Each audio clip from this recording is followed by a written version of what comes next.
ഒറ്റക്കുത്തിരി കൊല്ലി ഞാൻ. നീ എന്തിനാ അതിനോട് ഇങ്ങനെ ദേഷ്യപ്പെടുന്നത്? അതിന്റെ കഷ്ടപ്പാട് നമ്മൾ മനസ്സിലാക്കണ്ടേ? എഴുന്നേക്കുക, തിന്ന, നിന്റെ കാശ് കളയാ, ഉറങ്ങ, പിന്നെ പിറ്റേ ദിവസം രാവിലെ കഷ്ടപ്പെട്ട് വീണ്ടും എഴുന്നേക്കുക, തിന്ന, നിന്റെ കാശ് കളയാ, ഉറങ്ങ എന്നൊക്കെ പറഞ്ഞാൽ അതൊരു മനുഷ്യജീവിയിൽ അതിന്റെ ബുദ്ധിമുട്ട് നമ്മൾ മനസ്സിലാക്കണ്ടേ? അടികൊണ്ടിട്ട് എന്താ ശരിക്കണേ? ഇത് ഞാൻ പ്രതീക്ഷിച്ചതാ.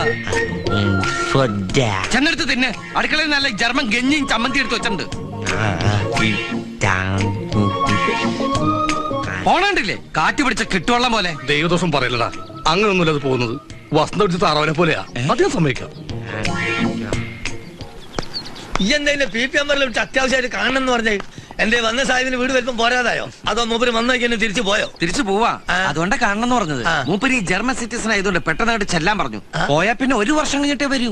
അതുകൊണ്ട് ഞങ്ങൾ ഈ വീട് വിടുക. അൽഹംദുലില്ലാ, ഹൈറ്, ആശ്വാസായി. കായ്ക്ക് കായുമായി, പോക്കുവരും ഒന്നിച്ചായി. അപ്പൊ എങ്ങനെ